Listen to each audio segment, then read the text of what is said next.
Very good morning, ladies and gentlemen. When I received this invitation, I wanted to be here to acknowledge the people who are here with us this morning. And let me begin by acknowledging a stalwart of the business community of Trinidad and Tobago, a man who is known more to all of us by name and to a fortunate few by person, Mr. Ignatius S. Ferreira, Chairman Emeritus of Furness Trinidad Limited. Another member of the family, Mr. William Ferreira, who is the chairman, he's the holding chairman and CEO, and Mrs. Ferreira. Mr. Patrick Ferreira, property director, Furness. Mrs. Marcia Edwards, finance director, Furness Group. Mr. Videsh Priyam, executive director, Furness Group. Mr. Thomas Shanona, of Key Shanona Limited. My cabinet colleague, Senator Paula Gopi-Skoon, permanent secretaries, heads of companies, heads of departments, distinguished, specially invited guests, members of the media. I received this invitation to this event a couple of weeks ago, I think.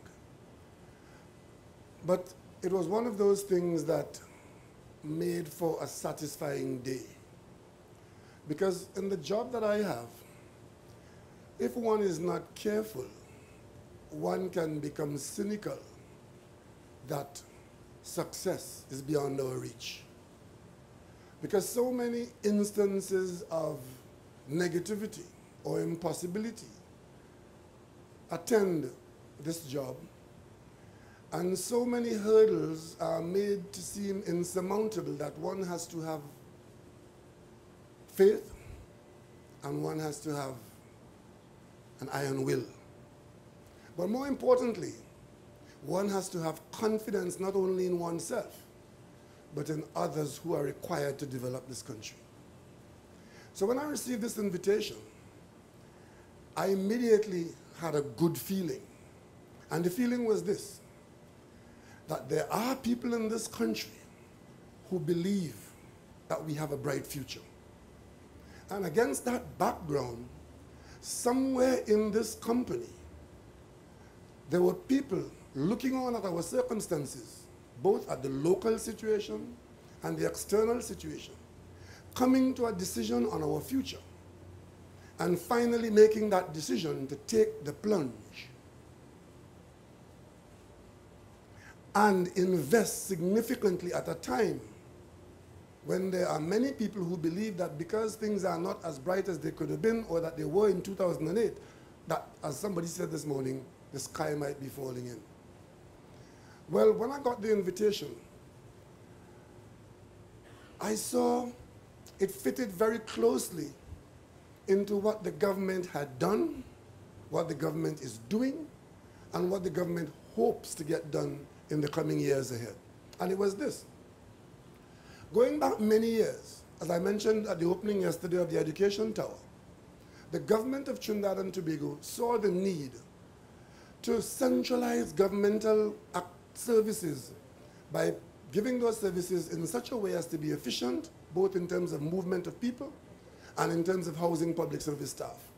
And the government set about to acquire property and aggregate a site to build what we commonly call the government campus, meaning a number of government services concentrated in one area.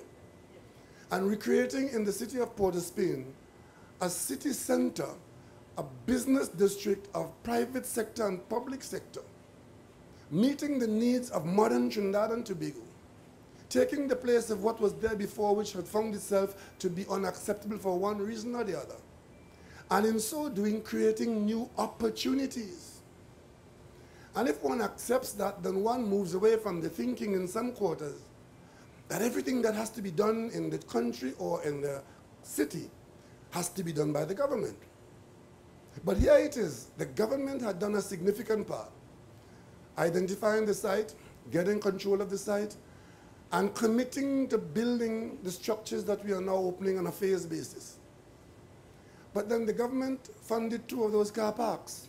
One, the parkade in the complex, and through the Hyatt and the Financial Center Tower, another car park. These are 2 public sector car parks. But as you heard, this is just about a fraction of what is required. So the next thing I expected to hear was that there isn't enough car parking in Port-au-Spain, and the government must build more car parking, and the government didn't do this, and the government didn't do that, and it's the government's fault. But then in steps the private sector in the form of Furness to see the opportunity, a business opportunity, as created by what has happened in the public sector, and to come in and decide to change the use of this site from an office complex to a car parking complex. And that being a decision taken by Furness, I might be the wrong person to be addressing you this morning. The more appropriate person who could have been addressing you this morning was the mayor of Port-au-Spain. Because the mayor of the city should be the happiest person that somebody, especially the private sector, has come in to provide the city with 1,000 modern car parking spaces. Because that is like a shot in the arm for the city of Port-au-Spain. At yesterday's function, I underlined the government's policy with respect to the city of Port-au-Spain. And even before I did that, as Prime Minister of Trinidad and Tobago, head of the government with a mandate to serve this country for 5 years, this company had made a decision on its own to look into what the city of Port-au-Spain needs and take advantage of a business opportunity. But from the political end, we, during the election campaign, committed to acknowledging the capital city of the country of Trinidad and Tobago as Port-au-Spain. And once we do that, it means that there's a commitment to ensuring that Port-au-Spain does not die. We acknowledge that the city is in fact going through some pains of one kind or another. And that is reflected in the loss of the city's own residential population. But it still remains the capital city, even through these times, and is attracting into it business, both from local and international, into the city of Port-au-Spain. Because that's what a city does. A city is a magnet to attract people so that they conduct a kind of business that is conducted when people meet people for all kinds of reasons. And therefore, the government having committed to the campus and to the capital city and to the defense and growth and to the health of the city, the Furness Group could not have made a better decision in their own interest and in the public interest than to use this site for car parking. Multi-story, the same thing. It's not only a flat car park on the ground, it's not a one-story car park. They've maximized this 12 floors up because the technology allows it to happen. Long ago, we had a car park, you could only park on the ground. And if you're lucky, when we built this car park by Central Bank, if it was being built today, it might have been built like this and we get 12 floors. But today, car parking is recognized as an integral part of the services of the city. We have grown up parking free in the city when we had a few cars. I recall when I grew up in Mason Hall in Tobago, I knew every car and every driver. And I didn't only know the car and the driver, I knew the car number. Today, virtually every household and virtually every adult has a car. And if this city that was designed with narrow streets is to survive as a city with this deluge of motor cars into the city, if we don't do something about the vehicles in the city, then the city's own life is threatened. And that is where free car parking in the city comes in. But I'm putting you on a notice now. After the next local government election, one of the primary responsibilities of the city is to bring about modern car parking arrangements in the city of Port-au-Spain. Because the absence of that leads to permanently clogged streets and a number of dysfunctional arrangements in the city. But people will say, well, we have to park on the streets. because there are no other car parks. Well, when we focus on creating car parking spaces, then that argument will go away. And if you want to park on the streets, then there has to be a parking meter, and that you are allowed to park, and you organize your business to park in such a way that if you come for an hour, you put a parking meter coin in, and you park for an hour, and you conduct yourself efficiently. You can't just come and park for a whole day if you only want to be for an hour. If you park for a whole day, there's a charge to that. But what that will do, it will clear up the permanent clogging of the streets and make the city breathe in terms of movement. It will bring about order. And we link that also to the commitment to bring about an improvement in the local policing of the various corporations, cities, and boroughs. And there will be enforcement of that arrangement. And in the end, all that is going to happen is that the same thing that we all cooperate with when we go abroad in cities that are better organized, we'll do it right here in Port of Spain. None of you here in this audience dare go into some American cities where you go all the time and just park your car wherever there's a space. None of you will ever think of doing that. But in Port of Spain, it's a right, it's an entitlement. And if you try to change that, you hear all kinds of arguments. How are you going to do this small man that? How are you going to pressure people so? I always park in this so? We have to change that if we are to bring ourselves into the modern era and do what the circumstances require. So car parking in the city is a major part of breathing life into the new Port of Spain that we envision. We also spoke yesterday about the whole question of housing in the city.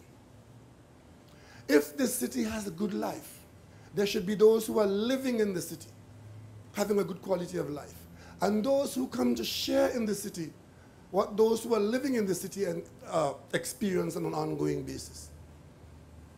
Good security, good lighting, good entertainment, good food, good culture.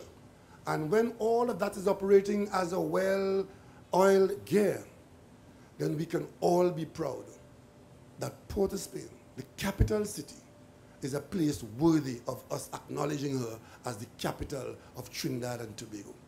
That is the vision. And today, I am so pleased that on their own, a business house, one of the venerable business houses in Trinidad and Tobago, have seen the niche on this occasion to step into this niche and provide this missing element to help us as they help themselves. I'm sure, and I hope that you'll turn a tidy profit in it, because I mean, at the end of the day, let's face it, Furness is not about social service. It's about making a profit. Nothing wrong with that. Provide a good service and do make a profit in so doing. And if you demonstrate, as you are doing now, this confidence in your nation, then God bless our nation. Cynicism is cheap. Talk about what is wrong, that's available.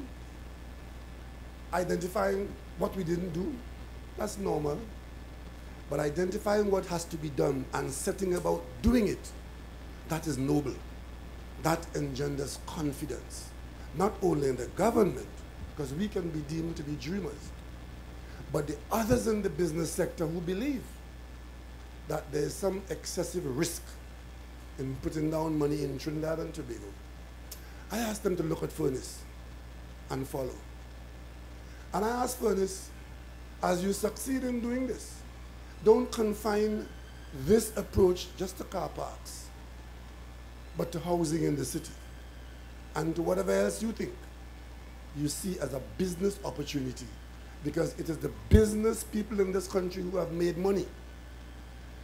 Every 12 months, a significant amount of new taxpayers' money, and I want to repeat that, every 12 months, a significant amount of new taxpayers' money is injected into the system by way of the allocations through the parliamentary budget that we call the national budget.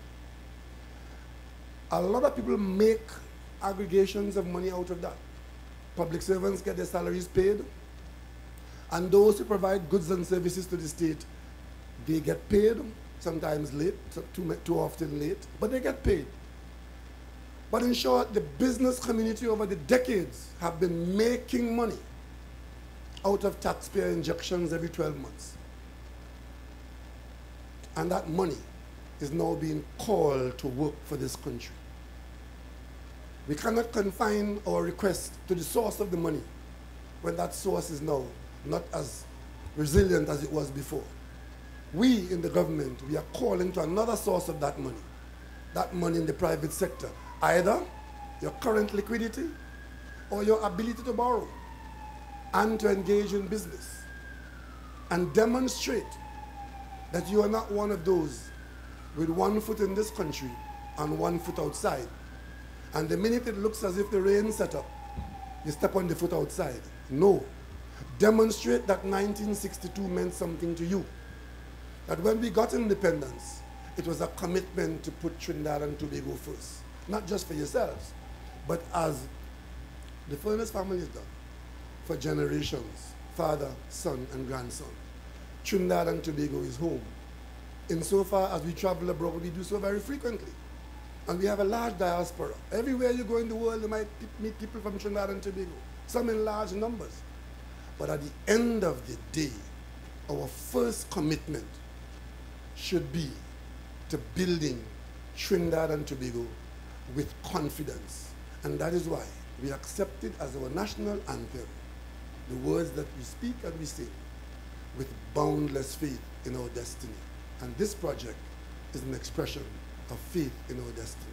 And I thank the Furness family for doing what has to be done in 2016. Thank you very much for the opportunity.